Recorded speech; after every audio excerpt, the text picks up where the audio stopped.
सीधे चलते हैं गौरव भाटिया के पास। गौरव भाटिया जी, बलिया से लेकर बाराबंकी तक कानून का एक बाल अब दिखाई नहीं देता उत्तर प्रदेश में। मेरा सवाल आपसे यह है कि धीरेन्द्र सिंह आखिर क्यों फरार है? क्या बीजेपी समझा पाएगी कि कानून का खौफ क्यों नहीं है ऐसे लोगों में जो सरेआम दिन दहाड़े सीओ एसडीएम के सामने गोली दाग देते हैं? अंजना जी, देखिए, पहले तो जो बलिया में हुआ बहुत ही निंदनीय है। हाँ। और किसी सरकार का इकबाल इससे कायम होता है कि पहले तो अपराध घटे। हाँ। और योगी आदित्यनाथ जी जब से मुख्यमंत्री बने हैं, किस तरह से मजबूती से कदम उठाए हैं, मुख्तार अंसारी से लेके अतीक अहमद तक हम सब जानते हैं। लेकिन इस प्रकरण पे मैं बात करता हूं, अगर कोई अपराध हो जाए तो जनता चाहती है त्वरित कार्रवाई हो और जो मुजरिम हो वो जेल की सलाखों के पीछे हो। तो इसी कड़ी में सबसे पहले तो 5 लोग जो है गिरफ्तार हुए हैं। ये घटना कल की है जो मेरी जानकारी है, और उसमें 3 नामजद थे।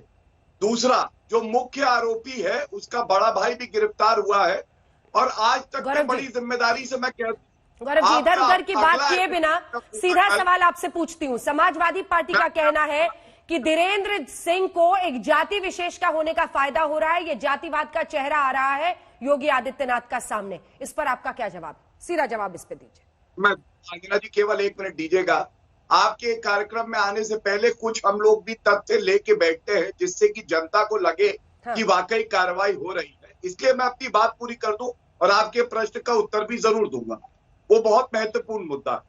तो मैं बता रहा था, मुख्य आरोपी का भाई भी गिरफ्तार हुआ है और मुख्य आरोपी भी आपके अगले एपिसोड होने से पहले हम लोग सुनिश्चित करेंगे कि जेल के सलाखों के पीछे हो। तीसरा, एसडीएम, सीओ और 8 और ऐसे पुलिस अधिकारी हैं जो कि बर्खास्त हो गए। अब आपने जो सवाल किया, देखिए, योगी जी की सरकार ये है और यहाँ पे हर जो हमारा नागरिक है उत्तर प्रदेश का, वो बराबर है। जाति नहीं होती है। ये कांग्रेस पार्टी नहीं है कि अपराधी की भी जाति देखे और पीड़िता की भी जाति देखे। जो भी होगा, किसी भी जाति से क्यों ना हो, आरोपी है। आ रही हूँ सतीश जी, आ रही हूँ, पूरा कर लेने दीजिए उनको। मैं तुरंत आ रही हूँ आपके पास, तुरंत आ रही हूँ। अच्छा, उन्होंने पूरा कर लिया है। जल्दी से सतीश प्रकाश जी, वो कह रहे हैं जाति आप खोजते हैं हर अपराध में। अरे भाई, आप ये जो प्रतिनिधि सूत्र आपने बढ़ा रखे हैं, ये जो नौजवान विधायक हैं 70 साल के, है ना, इनको शर्म आनी चाहिए। सर, आपके ऑडियो में हर बार दिक्कत होती है। माइक आप ठीक से पकड़े, कहाँ है आपका माइक? ठीक से उसको बोलिए। ये जो घर से नहीं निकलती और पहले ढूंढती है कि दलित है कि नहीं है। अरे हम कहते हैं इंसान है। आप दलित राजनीति करने लगते हैं। तेल का कूपी लेके तेल डालो, आग लगाओ, सब जल जाए। सब जल जाएंगे तो आप भी तो जलेंगे, मायावती भी तो जलेंगी। उनके समय में क्या होता था? आरोपी की क्या जाती है या पीड़ित की क्या जाती है? अगर सरकार की नीयत, जो न्याय देने की जो नीयत है, तो उसकी जिम्मेदारी भी है। अगर वो उसकी जाति और धर्म तय करेंगे। सवाल पूछूं आपसे सतीश जी, मायावती अपने घर से सिर्फ मेरा एक सवाल, अगर इंसान है तो उनके दिल में क्या, आराधना जी आई क्या? जल्दी से कनेक्ट कीजिए क्योंकि विपक्ष की आवाज जरूरी है। बाकी जो अन्य लोग हैं उसमें मैं सीधे विक्रम सिंह साहब के पास जाती हूँ। विक्रम सिंह साहब, हर अपराध होता है और यूपी के हर अपराध में अब जाति खोजी जाती है, लेकिन सवाल तो उस पुलिस पर है ना सर, उस सीओ पर है, उस एसडीएम पर है।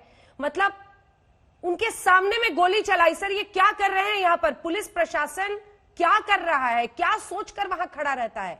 सिर्फ लिपापोती या फिर मूक बने रहो अगर सत्ताधारी पार्टी से कोई रिश्ता दिखता है सामने वाले का? अंजना जी, ये केवल एक जिम्मेदारी है, वो केवल पुलिस की है। और पुलिस अगर अपने पे आ जाए तो ये मैं तो पूछ रही हूँ सर आपसे, मुझे बताइए। मुझे कल से बताया जा रहा है कि एक सेकंड सर, एक सेकंड आप मेरा सवाल पहले सुनिए सर, मेरा सवाल सुनिए सर। कल से बताया जा रहा है सबको पकड़ लेंगे। एक व्यक्ति वहां पर रिवॉल्वर लेकर घुसा कैसे? 25 सेकंड लगते हैं। इसमें तो पुलिस को चाहिए था कि इनको मिट्टी में मिला देते, दोनों आंखों के बीच में, और तीसरे बटन पे शर्ट के इनको गोली मार देनी चाहिए थी। आईपीसी की धारा 96 से 106 आईपीसी। विक्रम सिंह साहब, आवाज आ रही है आपको? आवाज आ रही है? करने को थी, लेकिन वो तो ऐसा लगता था कि जैसे बिल्कुल किंग कर्तव्य विमूढ़ लकवा मार गया था और पकड़ने के बाद छोड़ और दिया।